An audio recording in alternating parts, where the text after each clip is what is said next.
I was at the Edinburgh Festival and I got an invite to go to his gig in Belfast in Northern Ireland. Now, since 9/11, many of you have probably discovered that security has changed at airports. Now, as I mentioned, don't ever go around going 9/11. Also, don't go around going 9/11. Just don't do anything to do with 9/11. Any kind of movements, any kind of actions at all. You can try other shit. If you don't say 9/11, you can try other shit and they'll go, oh, the fucking festival's here. Oh, the French. So, I went to Belfast in Northern Ireland. This is the end of the 80s, and this was a time of strict security. So there I am, Edinburgh Airport. You could go just about anywhere in the world, and I found that, like, had a whole separate part of the airport to go to Belfast. I was like, whoa, far out. So it was, to me at that time, it was quite an intense security experience. And so I turn up, I get off the plane, everyone else gets ahead of me. I don't know what happens at airports. Another thing that happens is I write entertainer, and they go, drug smuggler. Really? It's like they just go, I'm hungry, when they see you. But anyway, in this particular moment, there I am, everyone else has gone ahead, and I've been through a bit of formalities there, and now there's a little man sitting in front of me at immigration in Northern Ireland, and he's surrounded by soldiers. There's more guns than I've ever seen anywhere, and there I am like this. And he's like, right, Fergus, so right then, what have you got in the case? And I went, well, this is my props for my comedy show. And he's like, right, well, show us what you got then. So I put it down, open up the case, and as I'm going like this, all these guys with guns start to get a little bit nervous, and they're kind of like closing in around me. And then I pull out some juggling balls, and they visibly relax. It's like, oh, it's going to be a show. And so the guy said, what are they? And I said, these are juggling balls. And he said, right then, what do you do with those? And I went, well, I juggle them. He said, right, well, you better show us that. So there I am. And he's like, right, okay, right, that's fine then. So put those aside. There's a whole series of bizarre props. One of them was a plastic dog poo. Well, actually, I just thought all I can really do to demonstrate what these props are is just do what I normally do in the show. So I just throw the dog poo out like this and go, oh, shit. And I looked at the guy and he's staring at me and I just went, people laugh. And he goes, do they?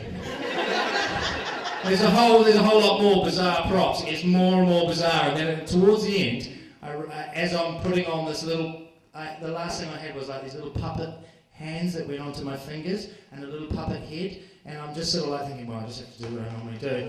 And as I'm doing it, I realise like I'm starting to go,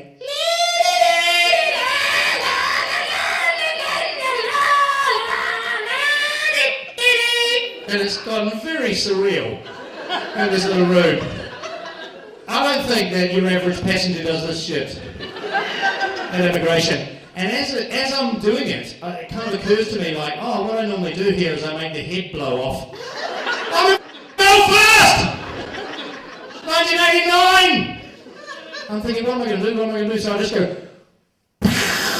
and make the head throw off. And they laughed. Whew. And so then he stamped me in and I went through, and then I did a gig in a place called Castle Ward, and then I went and stayed in a place called Fergus. Now that is the town of Fergus. I didn't know any of these details. All I knew was I was going to get picked up, taken to a gig, put somewhere to sleep. Well, not like you were now asleep. But I got dropped off at Castle Ward, they'd pick you up in the morning, you're right, Fergus. And I went into the hotel and I went, what's Fergus? And the little man behind the counter goes, it's the town of Fergus.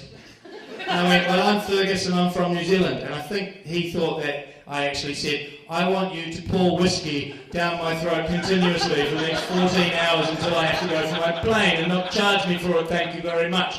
So he did. And so the next day, I arrived back at the airport, and believe me, I'm a little bit jaded. This is a long time ago. It was 1989, so I was only in my teens.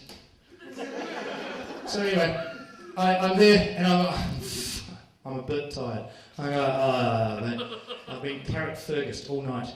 And I'm back at the airport. Exactly the same soldiers. Exactly the same little man. Same interrogation. Right, what have you been doing? Where did you go? Right, where are you from? Let's have a look at your passport. All right.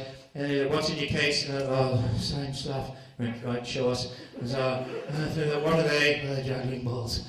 Right, what do you do with those? Right, let's show us. And like, oh, new trick. And then, oh shit. People laugh, do they? And then the whole thing.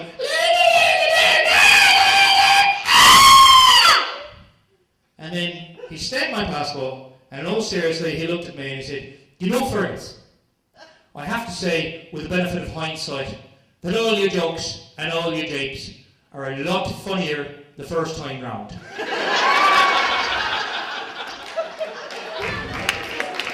And that's why I decided to come out here and tell some true stories. Ladies and gentlemen, you've been a fantastic audience. Thank you so much for being to listen. Cheers, thank you very much.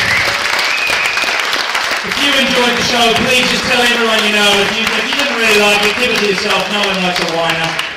You're a great audience. Cheers, thanks.